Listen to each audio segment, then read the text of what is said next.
एक बार एक रिसर्च हुआ university of Pennsylvania and there it was realise कि अगर आपको एक मानव शरीर जैसी मनुष्य की शरीर है, इस तरह की शरीर अगर आप बनाना चाहते हैं लेबोरेटरी में, तो इट विल कॉस्ट $5 ट्रिलियन, मतलब मिलियन भी नहीं, बिलियन भी नहीं, $5 ट्रिलियन का खर्चा आएगा अगर इस तरह का मनुष्य का शरीर अगर आप बनाना चाहते हैं। और एक ऐसी शरीर जिसमें लिवर, लंग्स, आइज़ सब कुछ हो, उसको बनाने में खर्चा लगभग $5 ट्रिलियन का आएगा। लेकिन उस शरीर को जब आप डांटेंगे तो वो रोएगा नहीं, जब प्यार करेंगे तो हंसेगा नहीं। तो वो डेड ह्यूमन बॉडी को बनाने में $5 ट्रिलियन लगेंगे। और अगर आप इसको जानना चाहते हैं तो आप गूगल पे सर्च कर सकते हैं कि इंडियन रुपीज़ में ये कितनी बड़ी धनराशि है।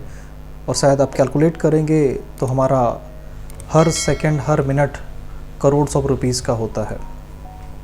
तो ये डेड ह्यूमन बॉडी बनाने में इतना खर्चा आता है, और ये शरीर हमें परमात्मा ने मुफ्त में दे रखी है। मतलब he never charge anything for that.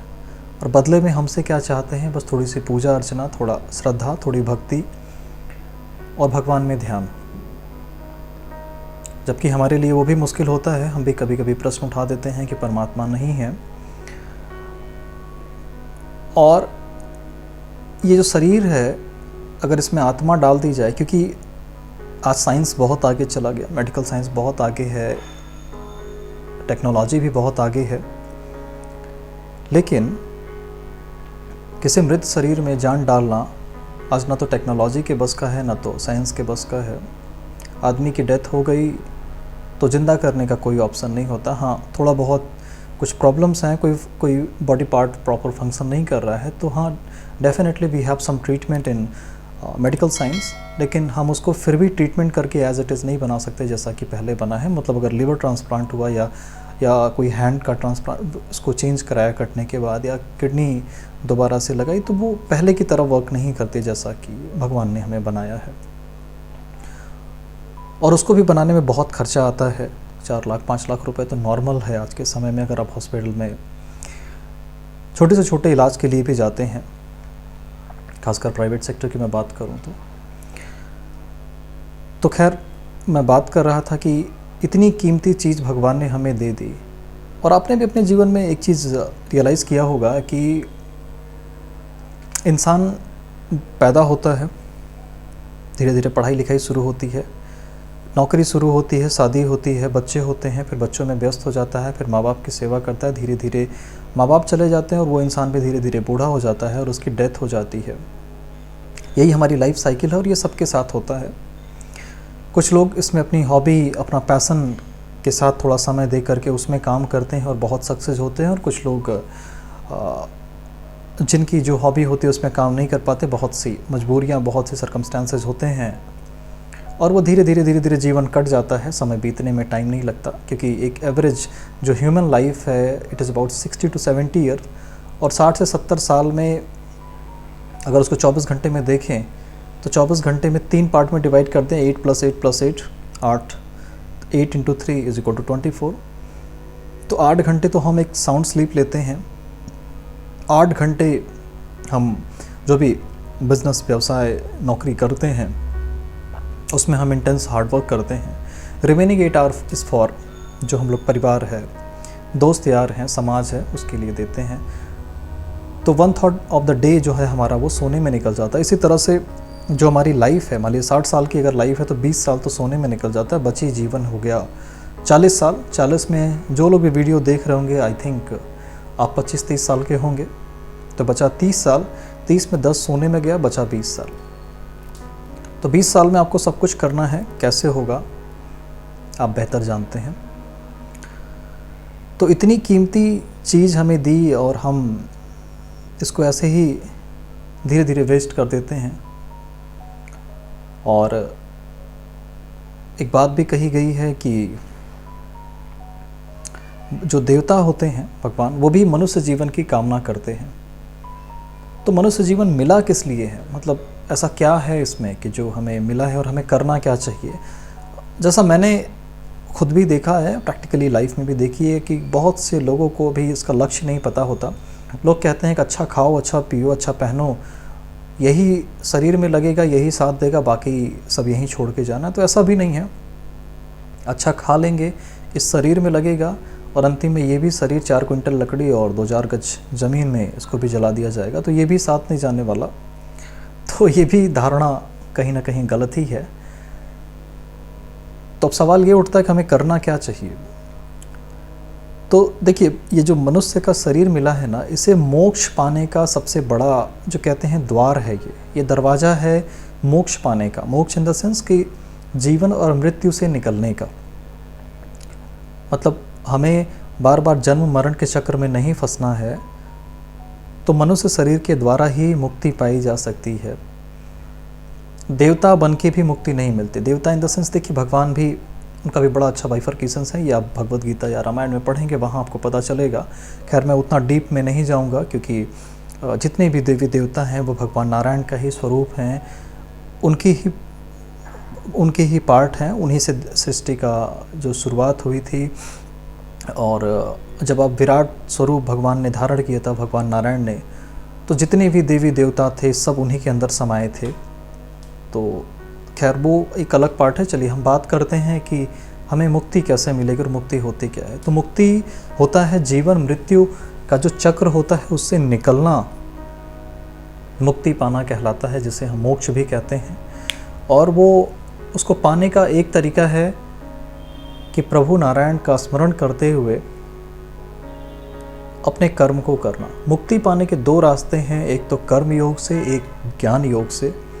ज्ञान योग का मतलब कि आप सारे वेद शास्त्र का ज्ञान, भगवत गीता रामायण का ज्ञान अर्जन करें और सारी मोह माया को त्याग कर समाज में लोगों को ज्ञान दें, और ज्ञान देते देते, प्रभु का नाम लेते लेते आप अपना जीवन समर्पित कर दें, जिससे आपको मुक्ति मिलेगी। ये टफ है। ये भगवत गीता में भी कही गई है कि इस रास्ते से चल के बहुत लोग नहीं आगे बढ़ सकते, क्योंकि ये बहुत कठिन है। तो सरल तरीका क्या है? सरल तरीका यही है मुक्ति पाने का कि आप जो भी काम करते हैं, जो भी बिजनेस, व्यवसाय, धंधा, नौकरी, जो भी आप करते हैं, वो करते हुए अपने सारे काम को प्रभु के चरणों में समर्पित करके, उनका नाम स्मरण करके वो काम करिए, और हर समय मन में, ध्यान में प्रभु का नाम लेते रहिए और सारे काम को समर्पित कर दीजिए। और जो भी उससे अर्जन होता है, उससे कितनी समाज सेवा कर सकते हैं, कितनी समाज में लोगों की मदद कर सकते हैं, इस धारणा से अगर आप काम करेंगे तो मुक्ति पाना बहुत आसान है। मुक्ति पाने का भी एक रास्ता है कि जब आदमी की मृत्यु होती है, देखिए ये बात बहुत लोग कहते हैं कि आपने प्रैक्टिकली देखा है क्या, तो ये पॉसिबल नहीं है, क्योंकि आदमी जब मरेगा तो वो दोबारा लौट के तो आता नहीं है देखना।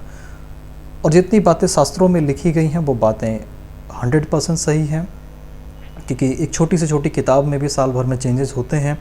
लेकिन भगवत गीता द्वापर में कही गई थी और 5000 साल में उसमें एक फुल स्टॉप, एक इन्वर्टेड कामा, जो कॉमा होता है वो भी चेंजेस नहीं हुए। तो it was a spiritual book. और जैसा कि भगवत गीता में लिखा गया है कि मुक्ति मिलती कैसे है, अगर आपने जीवन में कभी ऐसा नहीं किया जो मैंने बताया, तब भी आपको मुक्ति मिल सकती है। उसका तरीका क्या होता है कि हमारी जो आत्मा होती है, वो शास्त्रों में लिखा है कि वो हमारे हृदय में होती है। मृत्यु के समय अपनी आत्मा को उठा करके अपने मस्तिष्क में लेकर जाइए और ओम शब्द का उच्चारण करते हुए भगवान नारायण में अपना ध्यान को स्थापित करके और अपनी आत्मा को निकाल दीजिए। वो एक सबसे अच्छा तरीका होता है मुक्ति पाने का, लेकिन इतना आसान नहीं होता। अगर आपने इसका बहुत लंबे समय तक प्रयास किया, बहुत लंबे समय तक इसमें प्रैक्टिस की है, प्रयत्न किया है, तब अंतिम समय में आप ये काम कर पाएंगे। और ये तरीका, ये भगवान श्री कृष्ण ने खुद ये तरीका अर्जुन को बताया था कि मुक्ति पाने का ये सबसे सरल साधन है, लेकिन अंतिम समय में भगवान में तुरंत ध्यान नहीं जाता। इसके लिए बहुत समय तक प्रयत्न करना पड़ता है। और अगला जन्म कैसे होता है? लोग कहते हैं कि 84 लाख योनियों में आदमी का जन्म होता है, मनुष्य का, फिर वो मतलब डिफरेंट उनकी योनियों में जन्म होता है, तब मनुष्य का जन्म मिलता है। तो इस बात में भी बहुत से मतभेद हैं। खैर, जितना शास्त्रों में लिखा है वो मैं थोड़ा सा आपसे जिक्र करना चाहूँगा कि मृत्यु के समय मनुष्य के अंदर जो सबसे तीव्र कामना होती है, जिस भी चीज़ की अपनी कामना होगी, चाहे वो धन दौलत हो या वासना हो या किसी दूसरे की योनि में आप जाना चाहते हैं, जो भी आप आपकी मृत्यु के समय जिस चीज़ की सबसे तीव्र कामना होती है, आपका अगला जन्म उसी तरह से होता है। ये बात महाभारत में, भगवत गीता में कही गई है कि एक जड़व्रत नाम के ऋषि हुआ करते थे और बहुत पूजा पाठ करते थे, बड़े धार्मिक प्रवृत्ति के थे और वो ऋषि मुनि थे, तो जाहिर सी बात है उन्होंने एक हिरन पाल लिया था और दिन रात उसी के साथ वो रहते थे, पूजा अर्चना करते थे, फिर हिरन को खिलाना पिलाना और उसी के साथ उनका समय कटता था। जब उनकी मृत्यु हुई तो उनका पूरा ध्यान उसी हिरन में लगा हुआ था कि वो मेरे जाने के बाद कैसे खाएगा, कैसे रहेगा। तो ऐसा उसमें लिखा गया है कि जब ऋषि का अगला जन्म हुआ तो वह हिरन योनि में हुआ, क्योंकि अंतिम समय में सबसे तीव्र कामना उनकी उसी चीज़ में थी। तो इसीलिए आदमी कहते हैं कि पूजा पाठ करो। क्यों? क्योंकि फिर अंतिम समय में आपकी भगवान में भक्ति आपके स्थापित हो जाए, ताकि अंतिम समय में आपकी कामना प्रभु के पास जाने की हो, तो आपको मोक्ष मिल जाए और जीवन मृत्यु के चक्र से आप निकल पाएँ। जब हम अपने कर्म करते हैं तो कर्म करते करते सबसे जो सही तरीका है वो भगवान को समर्पित करके, फल को त्याग करके और अपने कर्म को निष्काम भाव से करें, जिससे आपका मानसिक संतुलन बना रहेगा और आपको चिंता कम होगी। क्योंकि एक बात कही गई है कि if there are 100 things which are in your control which can affect the end result positively, then there are thousands of things which are not in your control which can affect the end result negatively. So Lord Krishna says in Bhagavad Gita कि you do your job in the best knowledge and the best practices that you have and end result I will decide. कहने का मतलब कि दुनिया में अगर 100 ऐसी चीज़ें हैं जो आपके हाथ में हैं और जो परिणाम को सकारात्मक तरीके से प्रभावित कर सकती हैं, तो दुनिया में हज़ारों ऐसी चीज़ हैं जो आपके हाथ में नहीं है। फॉर एग्ज़ाम्पल, आपने 2020 में लोन लेके एक होटल स्टार्ट किया और कोरोना आ गया, तो शायद आपके हाथ में नहीं था और आपका सारा पैसा डूब जाएगा 2 साल के लिए। तो बहुत सी चीज़ें हमारे हाथ में नहीं होती और वो होती हैं, उसका कोई बचने का तरीका नहीं होता। तो कहते हैं कि 100 चीज़ें अगर आपके काम को सकारात्मक तरीके से प्रभावित कर सकती हैं, तो दुनिया में हज़ारों ऐसी बातें हैं जो आपके काम को नेगेटिव तरीके से अफेक्ट कर सकती हैं। तो अपना काम आप सच्ची श्रद्धा, सच्ची भावना से करिए और जो अंतिम परिणाम होगा, भगवान श्री कृष्ण कहते हैं कि वो मैं डिसाइड करूँगा कि आपने कितनी श्रद्धा से काम किया, 2-4 लोगों को धक्के मार के तो नहीं निकल गए, किसी का नुकसान तो नहीं किया। ये सारे फैक्टर को देखने के बाद जो अंतिम रिजल्ट आता है। Thank you so much.